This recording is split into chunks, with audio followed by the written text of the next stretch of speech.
Wherever you are on your leadership voyage, it starts here.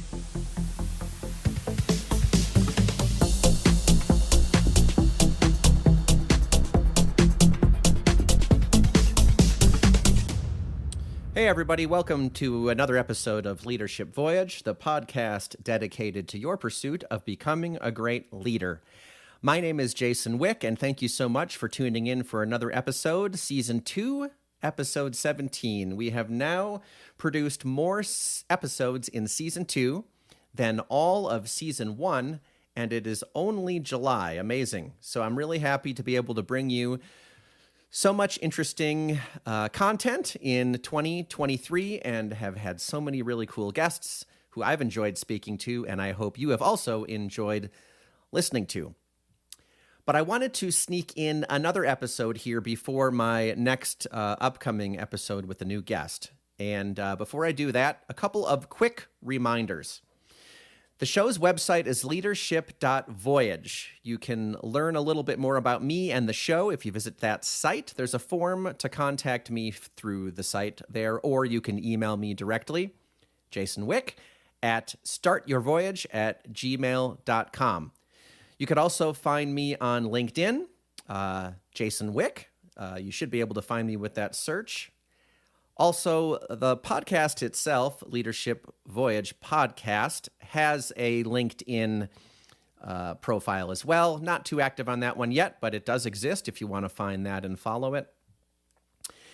And of course, this show, I started this show in 2022 after a couple of years of kind of toying with the idea. And I'm a manager in an organization. I have 11 employees. I love that work, and I've always been trying to find ways to reach more people. How can I help more people with their leadership and management and growth?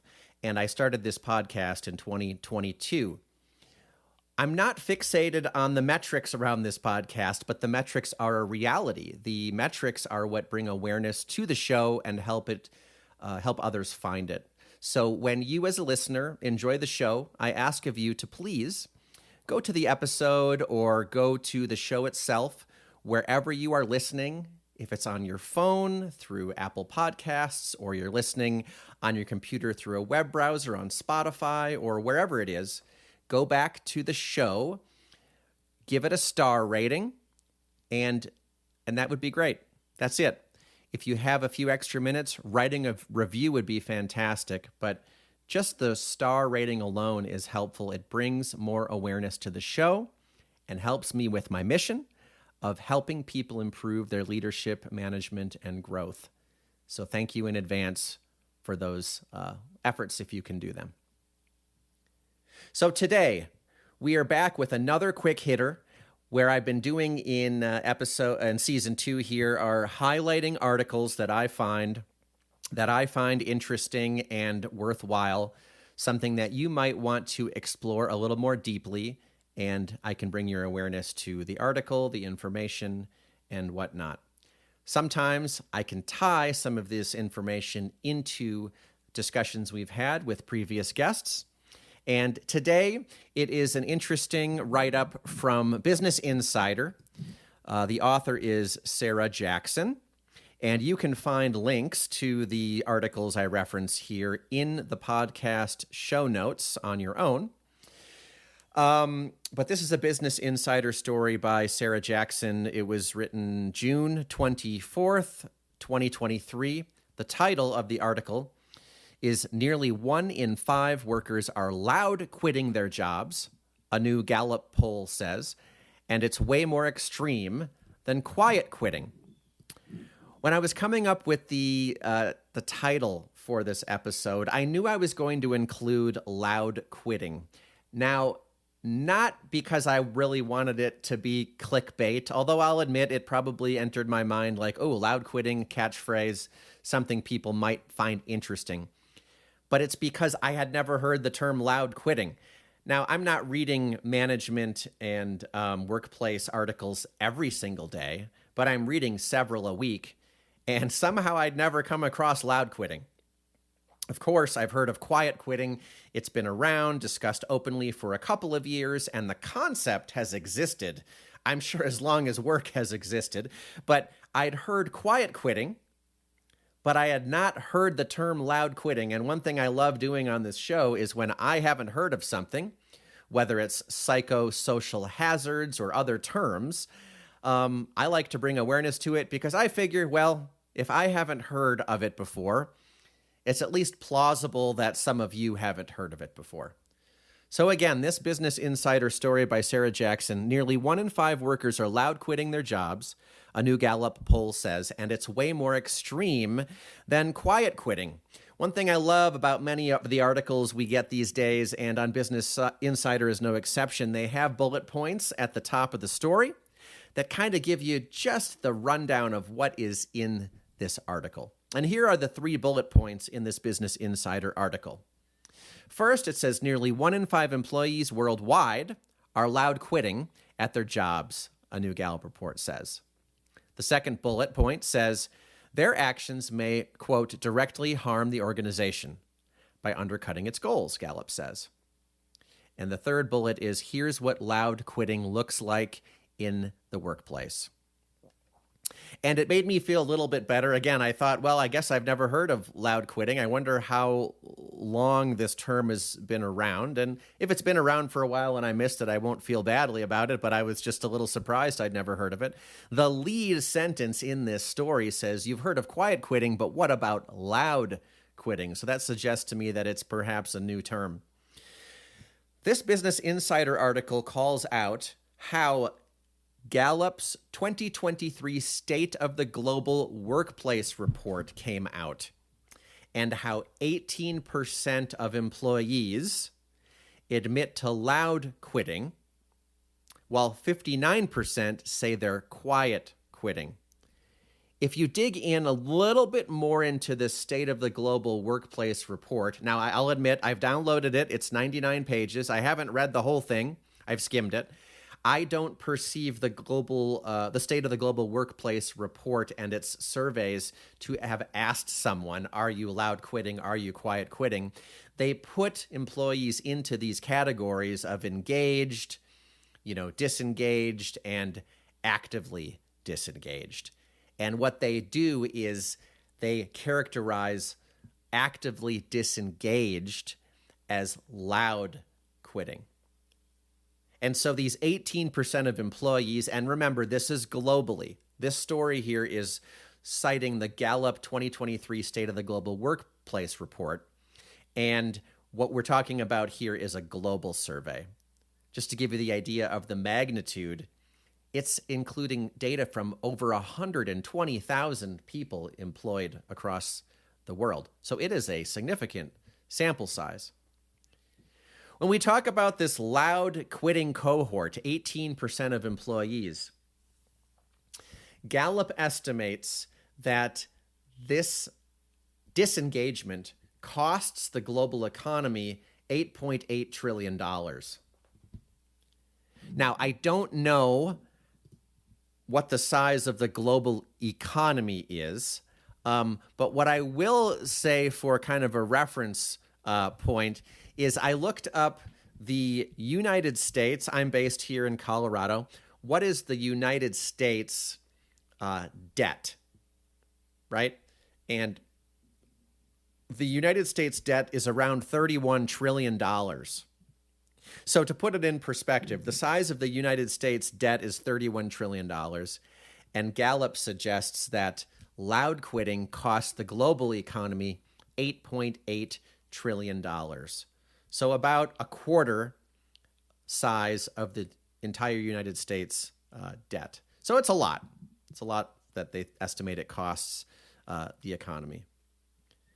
So how did we come up with this idea that 18% of employees are loud quitting? Well, when you look at this Business Insider story, which is describing the global state of the workplace work by Gallup, it says that workers were categorized based on how they responded to 12 different questions. And there were factors that they had to answer about, what do they do best every day? How do they think their boss or other people they work with perceive them or care about them? How much their company's mission matters to them? How important do they think their job is? Whether they've had opportunities to grow over the last year. And based on the answers to those questions is how they categorized 18% of employees as loud quitting. There's an interview, very, very short quote in this Business Insider article with Jim Harder, who is the lead author of the report. He's also the chief scientist for Gallup's workplace management and well-being practices. That's a pretty big deal. We know Gallup as kind of the polling company out there, I suppose. And I look at so much of their work over the months when it comes to how are things going in the workplace. But they talked to Jim Harder in this Business Insider story, and it says, quote, about loud quitters, they're detached from the organization, but also emotionally against the organization, and they'll be vocal about it. The loud quitting employees are going to be much, much more likely to take another job pretty quickly if it becomes available, and they won't need as much money to do that. So when I thought about this quote, relatively out of context, it made me think about, would I rather have a loud quitter or a quiet quitter? And in order to answer that question, I think we need to define what quiet quitting is in the first place. In all honesty, I think maybe quiet quitting kind of has a bad reputation because what it kind of suggests is that an employee goes to work, sits there, does nothing until they're told what they're supposed to do. Other interpretations of that are people go to work, they do their job, they, perhaps do it fine, and then they turn their work off. And so the counter argument around quiet quitting is people have been going above and beyond and burning themselves out. And so quiet quitting behaviors may even be healthy for balance in one's life. So I don't know that we can fully agree on the definition of quiet quitting yet. Business Insider here suggests quiet quitting is doing the job you were hired for and not going above and beyond that. I don't know that that's necessarily inherently bad or wrong, right? But because of the term quiet quitting, it certainly has taken on a life of its own. So would I rather have a quiet quitter or a loud quitter? Would I rather have someone who's coming up and doing their job and not going beyond it? Or would I rather have someone who comes and is actively against, as best I can tell here, right, is against what the organization is about? As Jim said in this quote, Jim Harder said in this quote, emotionally against the organization. I guess there's a positive and a negative to both sides here.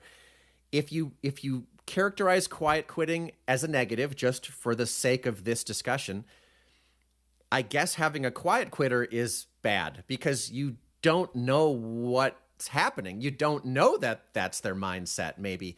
The phrase, still water runs deep. You don't see much activity. You don't see much movement, but you still see the results of doing the job and nothing more. If there's something negative going on there, as the manager, maybe I'm just entirely unaware, right? I guess that's the negative, but the positive is, hey, you're coming. Work has its place in your life. You come, you do your job. If you look at work as as a contract between a business and an individual where one person does tasks in exchange for money, then quiet quitting doesn't sound horrible all the time, does it? So I guess that's a positive. You're getting results and someone's showing up and they're doing the job. When you talk about the pros and cons to the loud quitting, I guess the positive here is you have someone who is vocal. They're letting their opinions, their intentions, their misalignment perhaps with the organization, they're letting it be known. That's probably a positive. Let's talk about the problem right away. The negative, of course, is how much harm is this person doing to the organization, to the people around them. If you believe that negative attitudes are contagious, then we have a real problem potentially culturally in the organization with loud quitters, especially if, for whatever reason, they are people who are in positions of influence, or they've been around for a long time and have kind of the cultural knowledge people need, or they perceive to need from them. They can have a very high influence on others, and if they're loud quitting, that negativity could spread very strong. So I guess there are positives and negatives to both of these. Quiet quitters, maybe we aren't even aware of it, but heck, if they're doing their job and that's how they view work, I don't think there's anything inherently negative about that. Loud quitters, it's good that you know where they stand right away, but what damage are they doing? I'm really intrigued by the prospect of converting a loud quitter to a team player. Now, maybe at first glance, that sounds really difficult or perhaps impossible, but here's what we're talking about with a loud quitter. Someone's detached from the organization, right? But what's the root cause there? What's still in our control that we can influence with this individual where today they're a loud quitter? But you know what we know about the loud quitters, those 18% of people worldwide, we know that the loud quitters are vocal, and I bet you that attribute, that characteristic of their personality, I bet you it's not tied to the fact that they are detached from the organization. I bet you it's part of one of their personality traits. So what if we can help the loud quitters by addressing the root cause of what's going on with the organization and why they don't respond to it? What if we can take that loud quitter and we can take their energy and turn it into a positive team player, turn it into an influential person in the organization by addressing the core issue that's affecting them?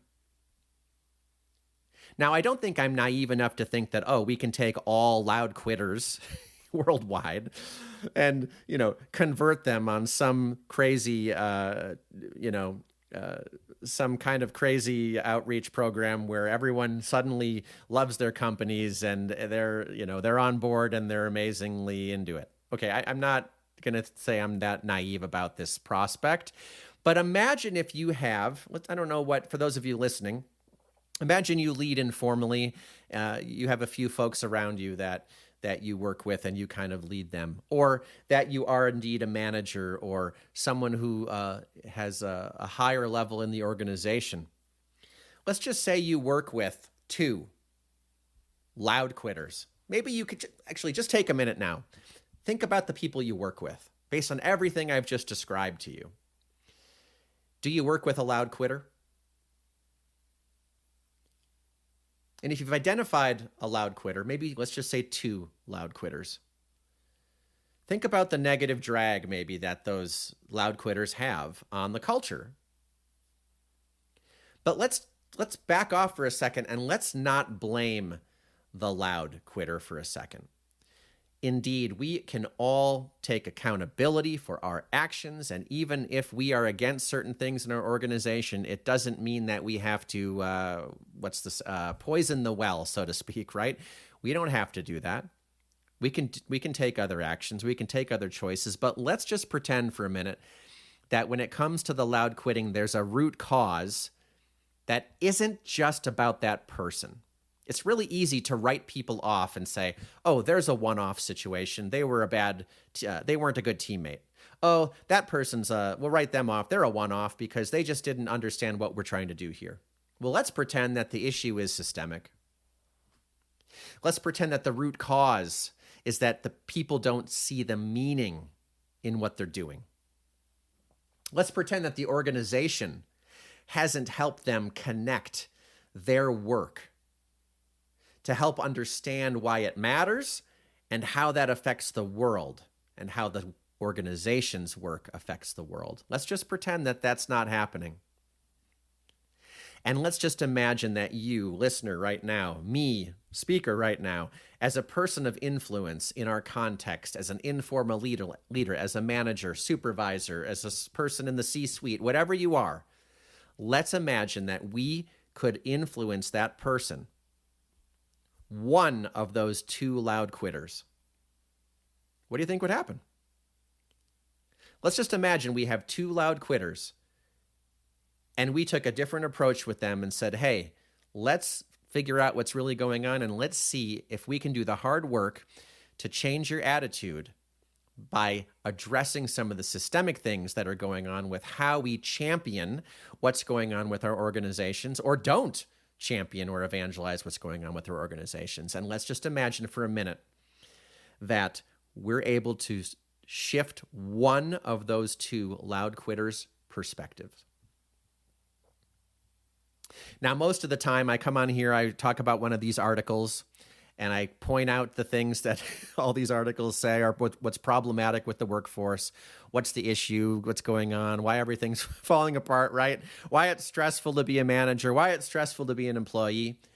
But for a minute, let's just take a breath, say, what if we took all these tools we're learning about, how to help people find meaning in their work, how to help revitalize people's work, how to help connect them with what they're doing to a bigger purpose. And what if we tried these tactics on two loud quitters and found success with one? I guess what I'll leave you with today is encouraging you to think about the possibility of what could happen if you could reach one loud quitter in your organization. So rather than focusing on this story and the negative part of loud quitting and the Gallup State of the Workplace report and the attention-grabbing headline around the loud quitters, maybe let's focus on the root causes. Let's ask questions. Let's understand why people are loud quitting. And let's go one-on-one and try to help their situation a little bit.